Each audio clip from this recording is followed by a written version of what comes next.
Reggae Gist Xtra with Ras Dennis. People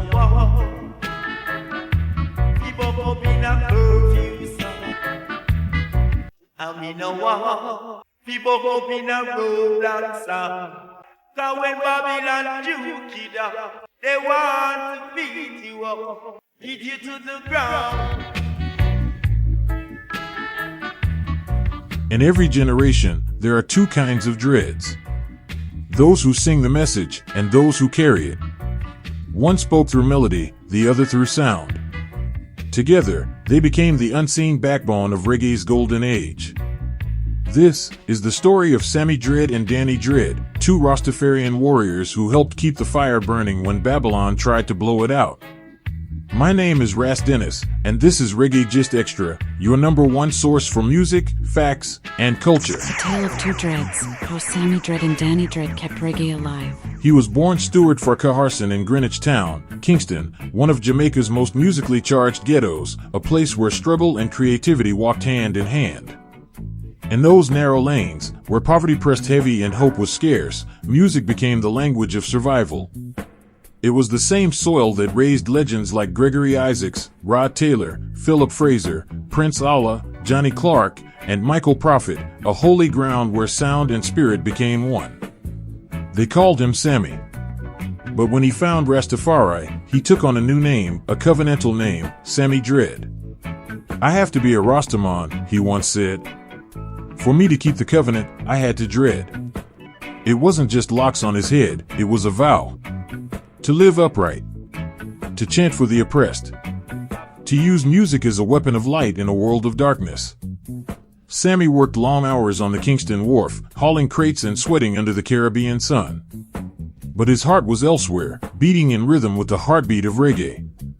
Then destiny called, through the voices of his brethren Earl Chinna Smith and Earl Zero, who told him, "Sammy, you born fi sing. Go make the world hear you." And he did. In 1978, his debut single African Girl hit the airwaves like a spiritual breeze, pure, raw, roots.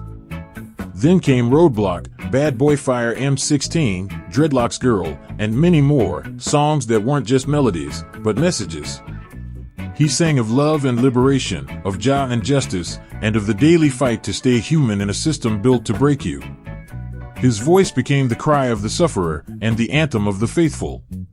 Even hip-hop pioneers like the Fat Boys would later call his name beside Marley and Tosh, acknowledging his influence beyond Jamaica's shores. Yet fame never changed him. "Music must be both sweet and dread," he said. "Sweet for the heart, dread for the soul to overstand." Sammy was the messenger. The singer who gave struggle a melody and resistance a rhythm. But what's a message without a messenger to deliver it? For every prophet with a mic, there must be a priest of the sound, a man who carries the vibration to the people's ears.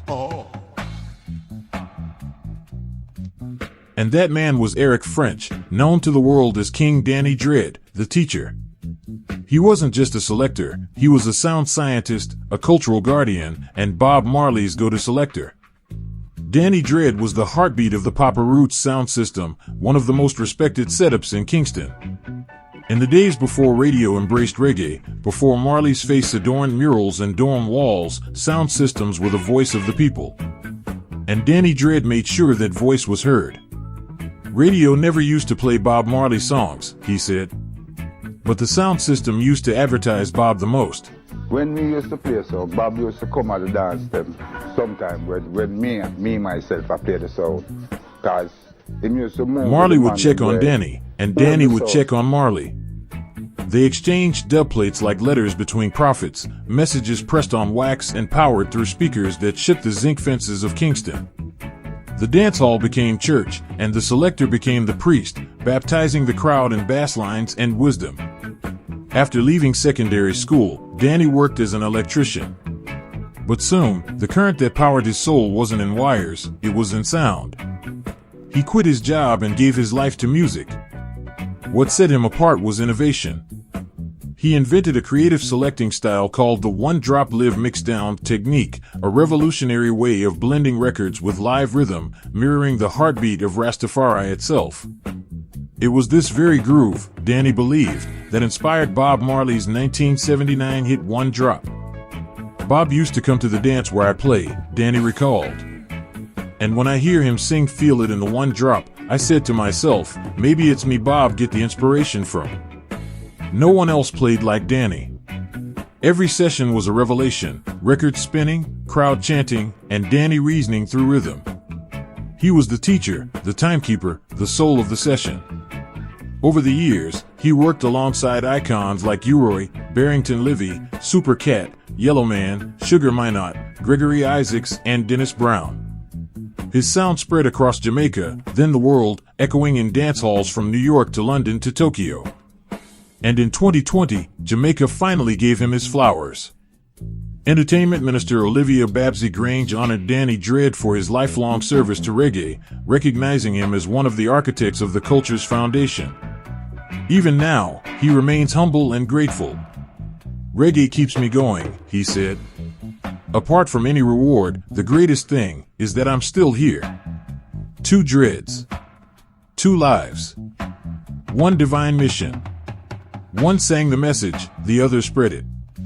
One spoke through words, the other through bass. Together, Sammy Dread and Danny Dread embodied the balance of reggae, the messenger and the medium. They reminded the world that reggae was never just entertainment, it was enlightenment. A lifeline for the poor. A heartbeat for the hopeful. A rhythm for the righteous. Sammy Dread, the voice of the people.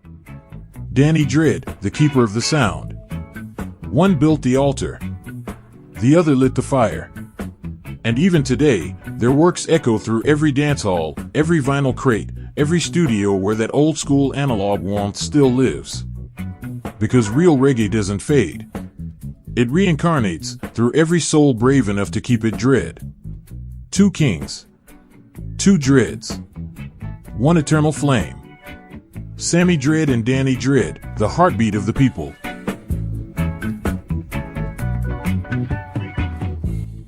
That's it for this episode. You've been watching Reggae Gist Xtra, where we bring you the untold stories behind the music, the legends, and the culture we love. Don't forget to subscribe, like, and leave a positive comment down below. Until next time, stay blessed, stay conscious, and keep the roots alive. Rastafari.